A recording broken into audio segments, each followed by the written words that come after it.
ESPN 94.1 FM and AM 930 present The Drive. Elmore deep, left side three, good!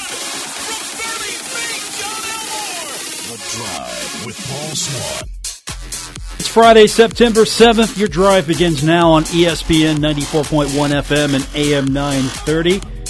It's high school game night all across the Tri-State, and our game tonight right here on ESPN 94.1 FM and AM 930 features George Washington.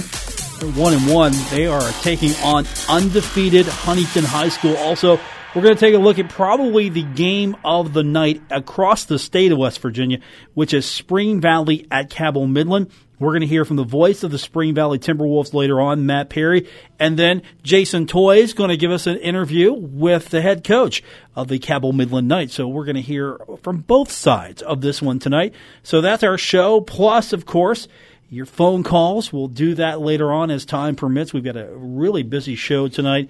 A lot of things happening. There's soccer going on tonight at the Vet. Big matchup. Marshall playing host to FIU. That's going to be a big one.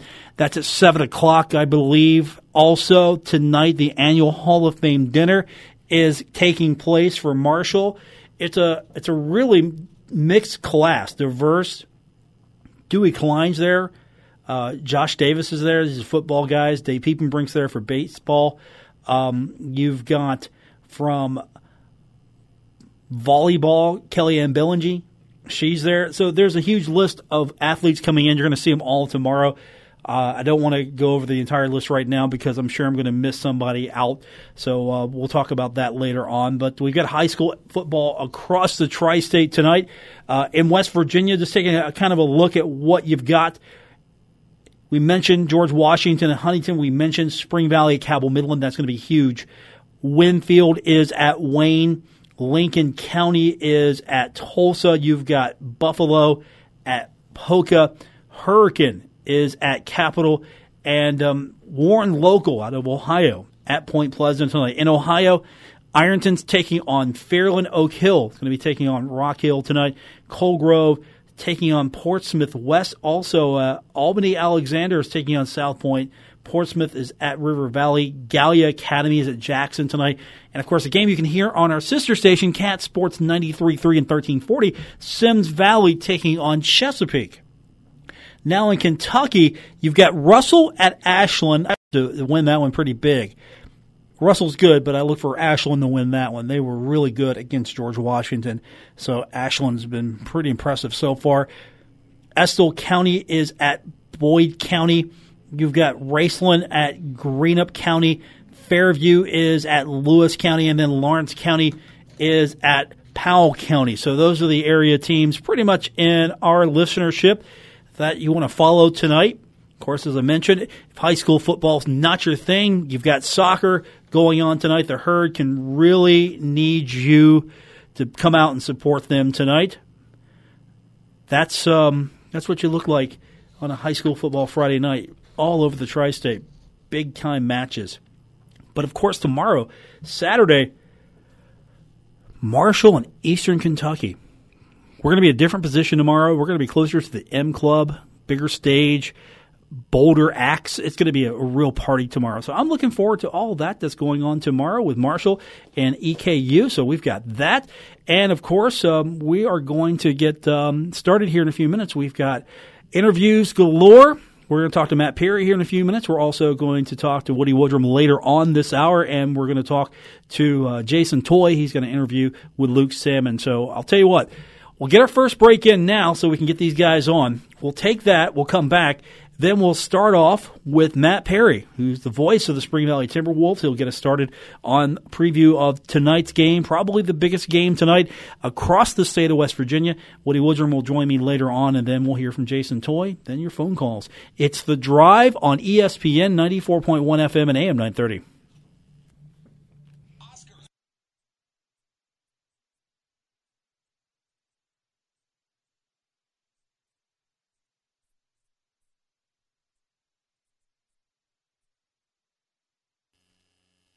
You're listening to The Drive with Paul Swann on ESPN 94.1 FM and AM 930. Welcome back to the Friday edition. High school football across the Tri-State this evening, and probably the biggest game of the night. No pressure here. Spring Valley undefeated at 2-0. They're going to be at Cabell Midland, also undefeated at 2-0. This is probably the biggest game of the week, probably the biggest game in several weeks, because you've got two of the biggest Class AAA powerhouses going at each other. Unfortunately for Cabell Midland, the Timberwolves have won the last three meetings in the series, including twice last year. 56-28 in the regular season, also 15-0 in the playoffs, the quarterfinals.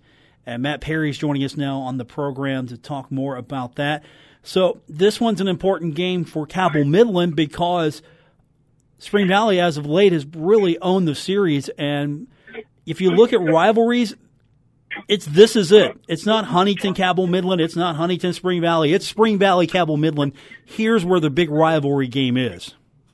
This is where it's at, Paul. And I listened to your intro. There is no question. This is the game of the year so far in the state of West Virginia. Nobody will convince me otherwise. What if Huntington and Spring Valley is undefeated when they play? Well, then, of course, but we got to get through this game first. Okay, fair. Spring Valley and Cabell Midland do not like each other. It's obvious. So why is that? Explain that to me. I mean, come on. One school's in Wayne County, one school's in Cabell County. I mean, what's the deal here? It's very simple, and I'm going to tell you. Now, I'm speaking from a Street of Canova perspective. I'm a CK boy. I grew up there. I grew up watching the Wonders. I grew up playing all of my sports there. It's Barbersville. Little League baseball, Little League football, middle school. It's Barbersville. That is why they don't get along. CK does not like Barbersville. Buffalo does not like Barbersville. Vincent does not like Barbersville. And so when you get to the high school and you're consolidated, there they are again, one of your biggest rivals, Barbersville and Milton. Just keep in the back of your mind it's going to be okay, because at the end of the day, Austin's Ice Cream is located not that far from Spring Valley High School. They can't say that in Ona. They can't say that in Ona. They cannot. And, the Great Pineapple is overrated. I don't care what anybody says. I need you to go get the pumpkin cheesecake. That is where it's at, pumpkin cheesecake. They came out with it a couple of weeks ago. It single-handedly caused me to gain probably 3 or 4 pounds in the last week. So I'm kind of an ice cream taco guy myself. Oh, the ice cream taco. I don't even go that route, but it sounds like a great idea. I mean, it sounds like heaven. Taco, ice cream, where can you go wrong? I mean, cinnamon ice cream taco. If you're not trying it, you're just not doing it right. I'm sorry. It's my personal opinion. You know what? As a Cerrito Canova, resident, I'm ashamed of myself that I've never tried it. But you get stuck in your sweet spot. When it's not available, I get the birthday cake, and then during the fall, I'm a basic white girl. I get the pumpkin cheesecake ice cream. It's simple. Matt Perry joining us on the program with facts I did not know or probably want to know about, Matt. But we've got a game tonight between Spring Valley and Cabell Midland. Both teams are undefeated. Nobody's surprised about that. I think Spring Valley, to be fair, has maybe had the tougher go to get to 2-0 than Cabell Midland. Yes. What do you think, looking at Cabell Midland, breaking them down, what stands out to them? Just looking at their opponents, knowing that, okay, Spring Valley maybe has had the really harder time getting to 2-0, but still Cabell Midland's been impressive and dominant in their first two showings. Well, of course, Cabell Midland has been dominant, and Spring Valley has been dominant. That's what makes this such an awesome game to watch this week. Last week, Spring Valley did start off a little bit slow against Hurricane, but at the end of the day, 3 points all season against the starting defense for the Timberwolves. On the other side of the coin, Midland's putting up video game numbers on the ground against Parkersburg and against St. Albans. So we are set up for this game. So excited to be here. I mean, looking just at the basic stats, I mean, Cabell Midland's running back, Ivan Vaughn, 510 yards, 9 touchdowns in 2 games. That's bonkers. Spring Valley has been more in regards to, how they've scored. But Midland, the stats that they have put on up on the scoreboard has been very impressive to see from afar. How do you stop Ivan Vaughn? I mean, he's the guy who, if you hand him the ball, he's like Bo Jackson for a Timco Bowl. I mean, he just goes. And I talked to Coach Dingus last night, and Dingus said, he does not pull any punches. The kid is going to get his. He is very blunt about that. Ivan Vaughn is going to get his yards. His goal is to obviously keep him from getting into the end zone. Last week it worked. Hurricanes running back ran for 150 yards, but that was literally their only offense. Hurricane only threw the ball for 20 yards through the air. So Dingus believes, and this is just me with a little bit of conjecture, if he can keep Ivan Vaughn just somewhat contained, he's going to get his 100 yards. He's going to get his 150. Keep him out of the end zone, and that'll give the Timberwolves a chance to pull off the win here on the road. You expect a high-scoring game or low-scoring game? Okay, that's a tough one because regular season they had a high-scoring game last year, and then when it got down and dirty in the playoffs, Spring Valley shut them out. Spring Valley is not going to shut out Midland. I think if I had to guess, it's going to be in the 20s for both teams. Probably one of those 28-24, 28-21 type games. Does this game get down and dirty? Is it going to be a physical affair knowing the past few meetings Spring Valley has taken? Okay. Simple. No matter, I didn't mean to cut you off. I'm sorry. That's okay. That is Spring Valley football. Spring Valley, I could talk all day about that offensive line. We've got a few minutes, so go ahead. Don't be shy. We've got a couple minutes. Cabell Midland has an offensive line that is fantastic as well. It's going to be, as they used to say, the hog mollies on the offensive and defensive line. Spring Valley, 3 Division I recruits on their offensive line. Cabell Midland has shown what they can do on the rushing on the ground. So it's going to be a very, very fun and interesting game to call, and I'm extremely excited to be here for it. So, physical contest tonight. The winner usually goes on to have a great season. That seems to be the series here in a nutshell. The winner of this one's an odds-on favorite to making it really far in the state playoffs. Spring Valley's been the benefactor of that the last couple of seasons.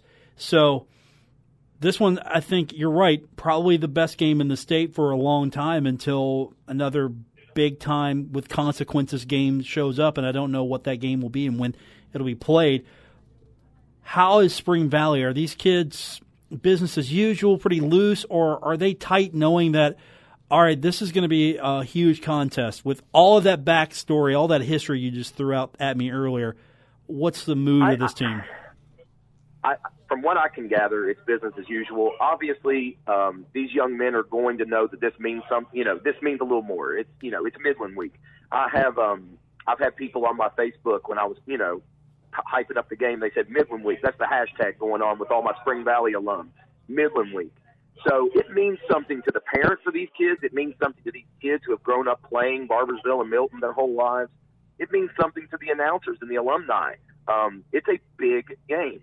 Coach Dingus does a great job of minimalizing that overactivity. They're not going to be overhyped. It's been very rare I've seen Spring Valley overhyped for a game. But this is going to be laser focused. The leadership on this team we were talking about on the way up to the car, it's up to Grayson Malashevitz. It's up to the leaders of the Spring Valley Timberwolves, Doug Nestor, to keep their younger teammates focused. It's not about, going out and screaming and hollering and warm-ups. It's about being focused on your job. And they do that almost as good as anybody.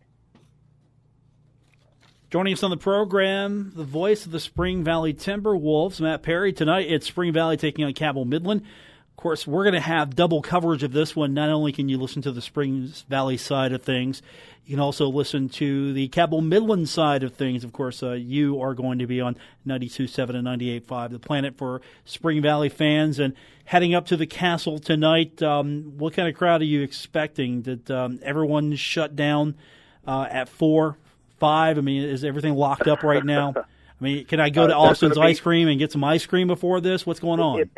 It might not be open. I know Spring Valley's going to travel well, and obviously Midland is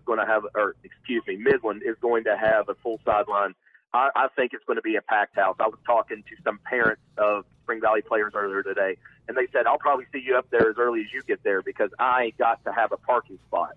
They're already worried about parking spots, and it's 5:20 right now.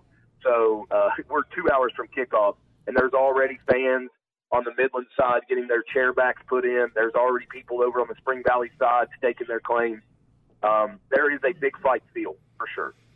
How long's halftime going to be? Because Midland's band's going to want to play, Spring Valley's band's going to want to play, and I mean, how long is it going to? Do we book an hour here for halftime for the bands? Selfishly, I hope it's kind of long so I can have a break because I know I'm going to be up and down with the big plays. So my voice is probably going to need a break. So they can do their whole routine for all I care.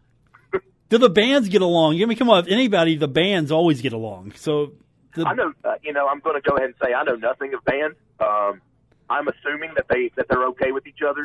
But, band's a serious thing, too, so they might be their big rivals. I don't know who the big rival for the Marching Timberwolves is, to be honest with you. Folks, I'm sorry. That's stuff you need to know if you're going to be on this program. And I apologize for that, and I will do better. I'm sorry, Paul. I mean, first, your Austin's ice cream go-to ice cream is limited. Now I don't have pertinent band information. I stand by my Austin stance. Now, the band, I do apologize. All right. Okay. That's fair.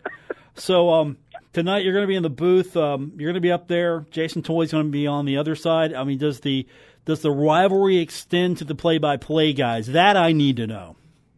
No, that is a hearty handshake and a how do you do. You say that now. I do. Yes, I stand by that. I'm a heck of a fan of Jason Toy and the way he does. No, don't go that far, okay? I am. The handshake was fine. You don't have to go that far. You pushed further, though. But you don't have to go that far. All right. I work with that. I work with him. You don't. I will have to hear about this next week. I mean, you get to walk away. I don't. Well, I'm sorry. I'll deflate his ego. I'll give him death stares from across the partition here if that makes you feel better. That's what I'm talking about now. That's how big this game is tonight. I want to hear you guys. Now, what you guys can do is you can flip flop color guys during halftime, share personnel. I don't know. Okay, don't go that far. You don't have to. Okay, that's a plan. All right, big game tonight. It's going to be Huntington High and George Washington. No, I'm kidding. The big game tonight, Spring Valley and Cabell Midland. Just wait and see what you would say there. I overhype the Highlanders sometimes because we carry them here. I mean, they're 2-0 too. Nobody's talking about them yet.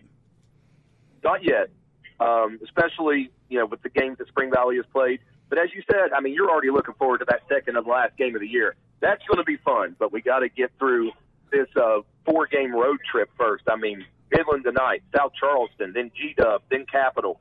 So a lot of football to be played. And you talk about bookends to a road trip. Number 3, Midland, and then the last trip, number 2, Capital.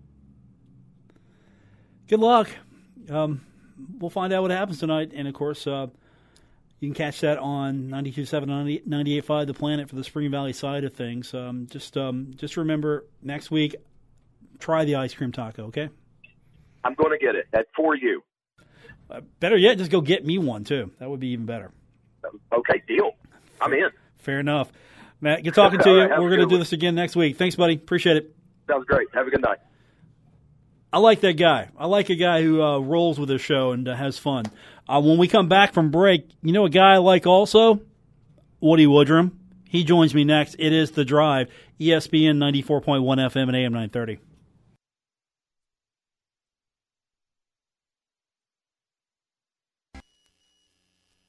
Now, back to The Drive with Paul Swann on ESPN 94.1 FM and AM 930. Coming up tonight, it's going to be Huntington High right here on ESPN 94.1 FM and AM 930. They're taking on George Washington.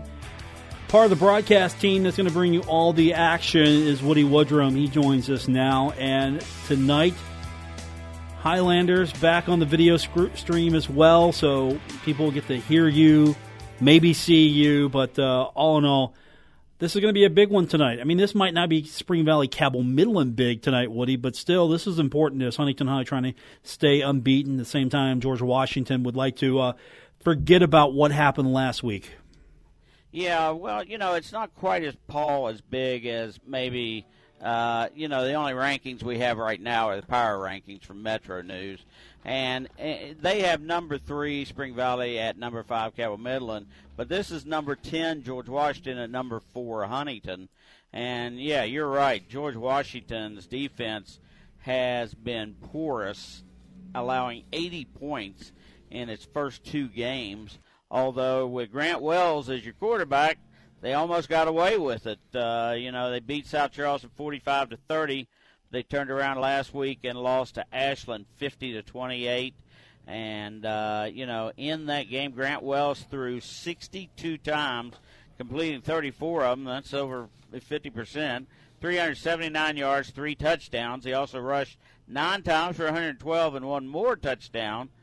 But still, they lose to Ashland despite 28 first downs, 157 yards rushing, 379 yards and 536 yards total offense, and they lost handily to the Tomcats. So that's going to read very often and say, wow, that team got beat. That's unbelievable. Yeah, the scouting report I got on them is that pretty much. They don't play defense. Quarterback's good, as we mentioned. Running back is good. Receivers aren't bad, and they just don't play defense. From talking to a couple people as well, they got tired in that game. In Kentucky, Ashland, they seem to be able to platoon a little bit better, platoon more than George Washington was able to do. So I don't know if that's going to be a factor in this one tonight. Billy, he kind of likes to grit it out, grind it out. I don't see this being a high-scoring affair only because I think Huntington likes to just maintain control and go out and win, and they don't need to put 40 or 50 points up there on you to maintain the win. No, and he's also playing a lot of players, Paul. Ty Wilcoxon is number 2 in the MSAC in rushing, number 4 in scoring so far in 2 games, 45 carries, 340 yards. That's 7.6 yards per carry.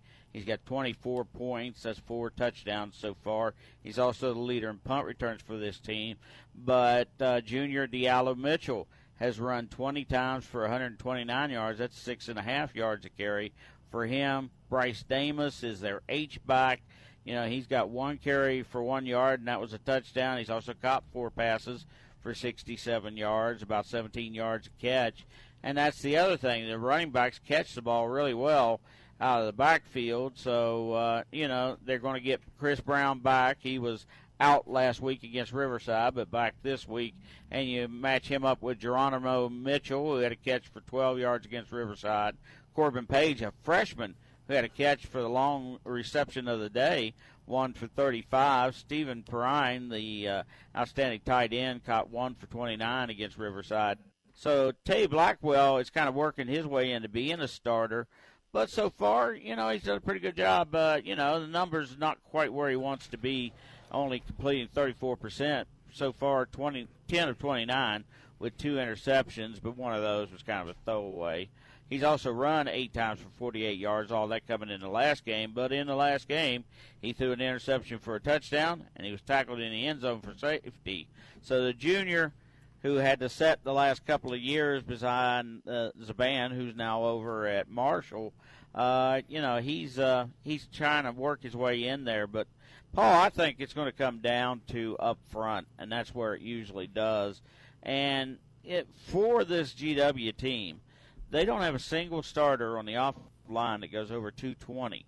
Huntington's smallest offensive starter on the offensive line is 275. And those same guys play on defense. Now, they have a couple of guys who are young that they're playing nose tackle. Brace Mullet is a freshman for GW who goes 260, and then Zach Creation is a freshman who goes 270. But that's all the size they have. And on top of that, their outstanding running back and linebacker, Dakota Watson, is out for the season. He was one of their leaders last year in receiving and rushing, and as well as in the middle as the Mike linebacker. So that's a huge hole they're trying to fill right now. So, yeah, Huntington kind of wears you down no matter who you are. The only lines that match Huntington's size are the 2 that are playing down the road at Cabell Midland tonight. Spring Valley, Cabell Midland, yeah, they have lines that go that big like Huntington does. But, boy, it could sure get tiring in a hot game, have those guys at 300 yards pushing you around for 4 quarters. I guess the advantage here is Huntington's at home, thankfully, after being on the road last couple of weeks. Yeah, well, the 2 longest trips of the year, Quincy being about an hour and a half, Belfry was about 2.5 hours. And, Paul, it's gone along now in every football shape and form. We started at 9:35 at Belfry, so we kicked off an hour and 5 minutes late.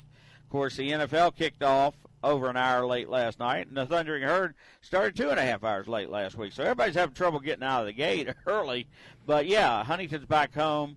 They've only got 4 games this year because they got the back-to-back games at Belfry. So they get a nice check for both years, but they're going to be set back a little bit by only having 4 home games this year. So they're glad to be at home. They're home for 2. They play GW, then they play Beckley, who has an interesting game tonight against Parkersburg. Parkersburg is actually doing terrible out of the gate, 0-2, and Woodrow's 2-0. Nobody expected that.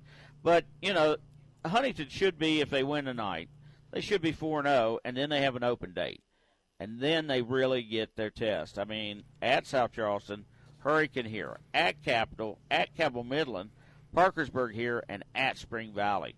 So if Huntington can come out of the gate 4-0, that'll be a nice start. That'll give them a couple of wins at home to go with a couple of wins on the road and get them ready for that second half of the season. That's going to be a tough hill to climb. Yeah, and it all begins tonight for that. George Washington at Huntington. We'll have that game for you right here on ESPN 94.1 FM and AM 930. And, of course, also you can get to our Facebook page. It's the Kindred Digital Sports Game of the Week.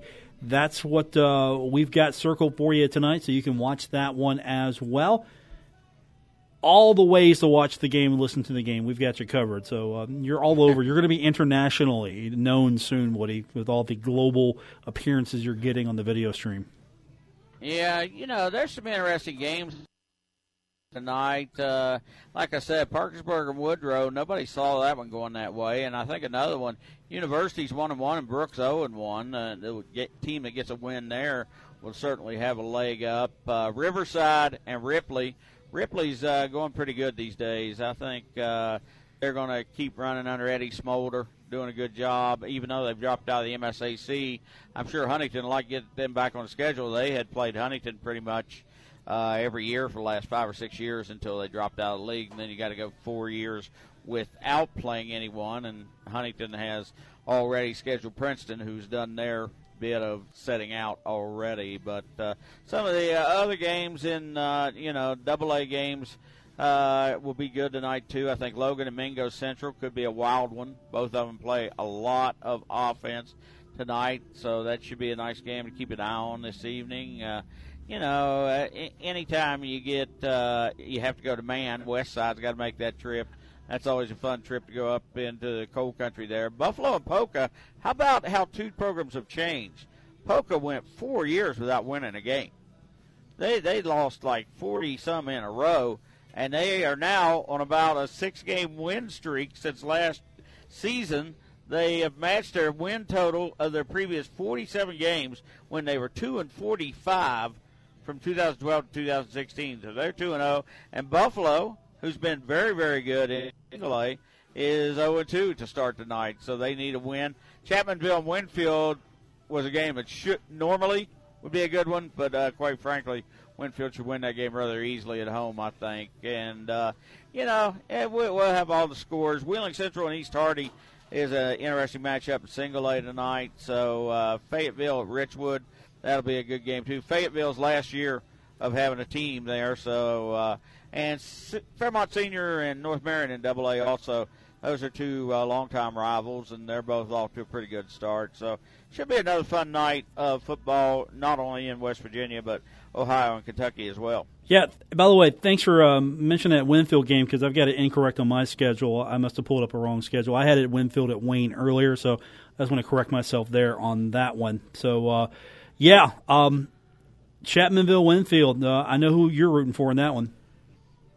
Yeah, well, Winfield lost to Hurricane in the start, but everybody thought they'd kind of be backed up because they lost their Andrew Huff at quarterback and did everything for him. He was outstanding for 4 years. Started as a freshman. It's kind of like Grant Wells, the quarterback for GW, is the same way. Billy said it seemed like he'd been there for 5 or 6 years, when he started thinking about Wells. But, Winfield got the ship righted a little bit last week, and they've got a running back who's taken the quarterback's place, so they feel pretty good about the way they're headed right now. Just quite frankly, they had the right kids to compete at the AA level, but when they tried to be in a AAA level, they just didn't have the bodies to compete at that level because they were one of the smallest AAAs at that time. Now they're one of the biggest AAs right now, and from what I'm hearing, with the people that keep moving into Putnam County, they may be back in AAA when we reconfigure that in 3 or 4 more years. Woody Woodrum, he'll be part of the broadcast team covering Huntington High tonight, taking on George Washington. You can listen to it right here on ESPN 94.1 FM and AM 930. I'll talk to you later, and we'll have that game coming up for everyone else. Talk to you soon, buddy. Thanks. Yeah, thank you, Paul. That is Woody Woodrum. When we come back from break, I can't get this guy in the studio. I can't get this guy on the phone, but I was able to corral him earlier to get something from him. That's Jason Toy. The man is busy all the time, but he did have a chance to talk to the head coach of the Cabell Midland Knights earlier, Luke Salmons, and we're going to hear that when we come back from break. It's The Drive on ESPN 94.1 FM and AM 930.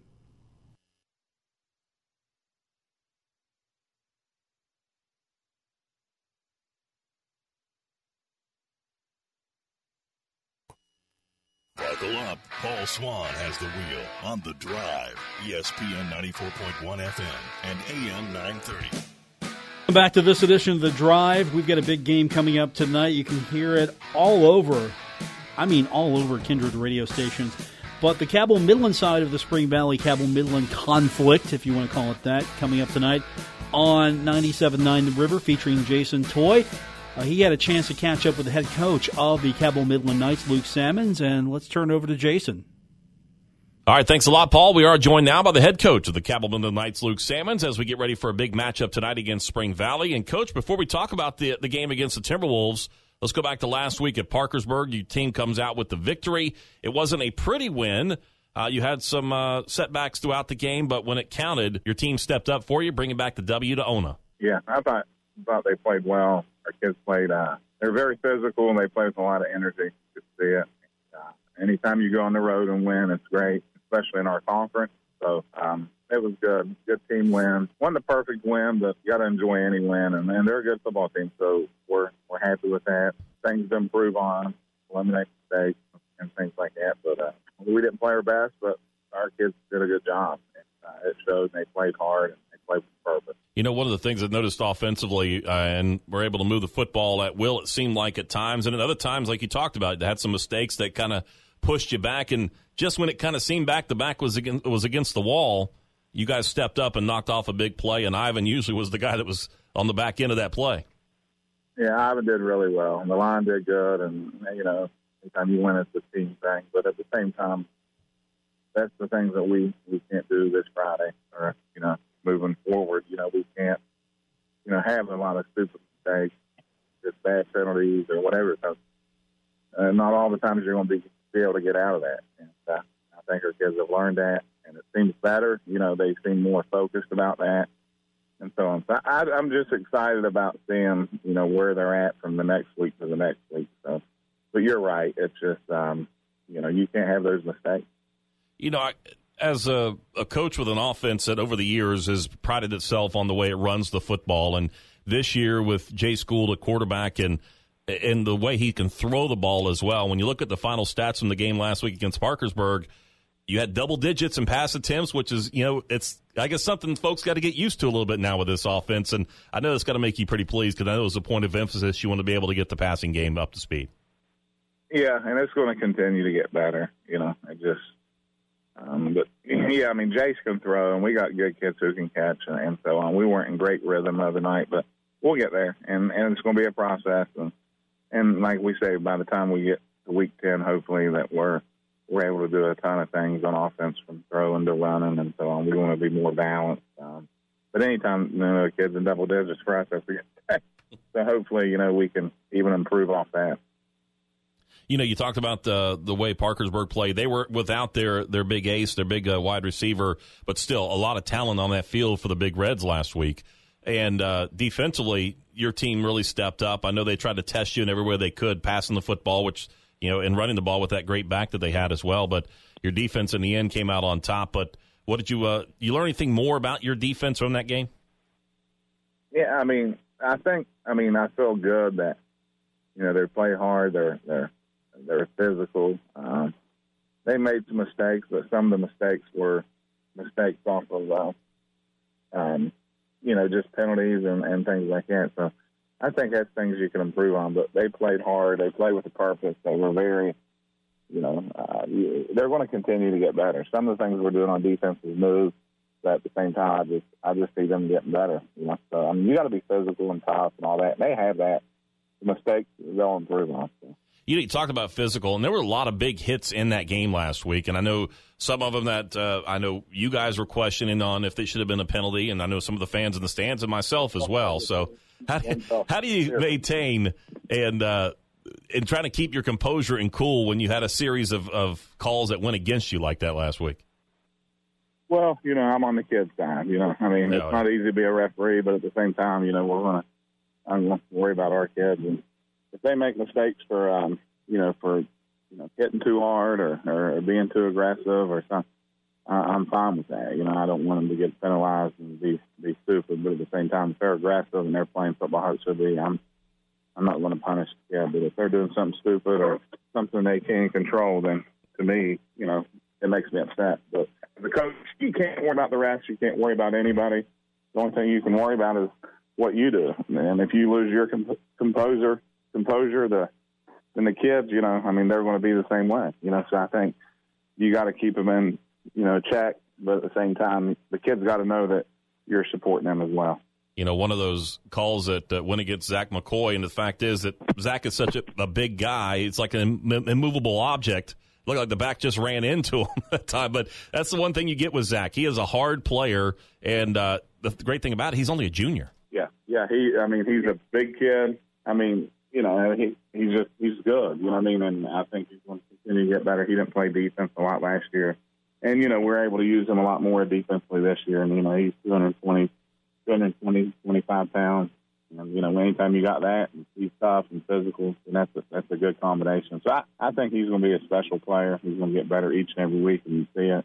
And he's a very tough kid and plays with a high motor. We're spending a few minutes with the head coach of the Cabell Midland Knights, Luke Salmons, as his team gets ready to take on the Spring Valley Timberwolves tonight at the Castle in Ona. And Coach, let's talk about the game tonight with the Spring Valley Timberwolves. We always talk about different teams when you and I sit down and have this conversation, but this is a team you know very well. You know what you're going to expect to get from Spring Valley. This kind of sets the stage for what's just going to be a hard-fought battle. Yeah, they've got a good program, good team. They beat us last couple of years. So, we're excited. Our kids are excited. They know each other. And, anytime you play in a game, not very far away and good programs, it's good for both schools. It's good for football in the area. It's good for everybody.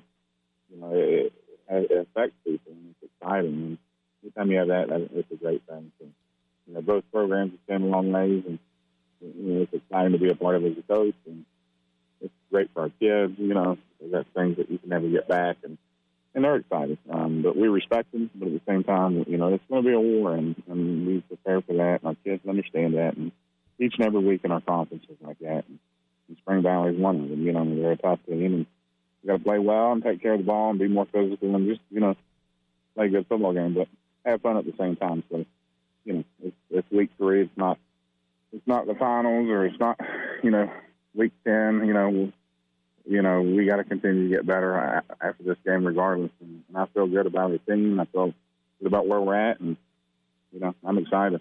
With Spring Valley, obviously you got size that you're going against. You got talent, it seems like, on both sides of the football, and it seems like they've had the same players there for the last 4 years. So has anything really changed with this team that you've seen on tape from last year to this year? Have they added anything new that kind of causes concern?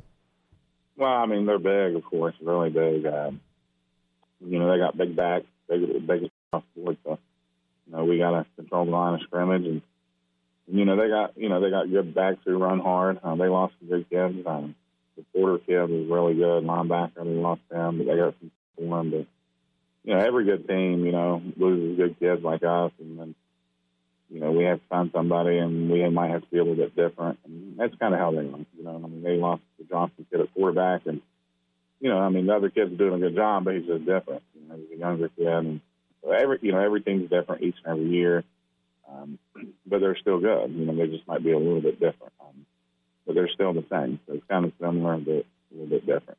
I hope that makes sense. But, you know, that's what you got to do as a coach. You got to find a way to be a little bit different, but you're still the same type of team. You know, you still expect the same thing, and a lot of the same things. I know, Coach, we talk about this every week, but as we wrap it up here, but I think this game in general, you got to have all three phases of the game to work perfectly tonight for either team to come out away with a victory. Yeah, anytime. I mean, we got to get better on special teams. We're going to have to end it there. Don't forget, you can listen to Jason Toy later on this evening. Call Cabell Midland taking on Spring Valley on 97.9 The River. For our producer, Gabriel Sellers, I'm Paul Swann. This has been A Drive on ESPN 94.1 FM and AM 930. Don't forget Huntington High coming up later on this evening. Until then, enjoy the rest of your evening. WRBC Huntington, W227BS Huntington, ESPN 94.1 FM and AM 930. Huntington Sports Station.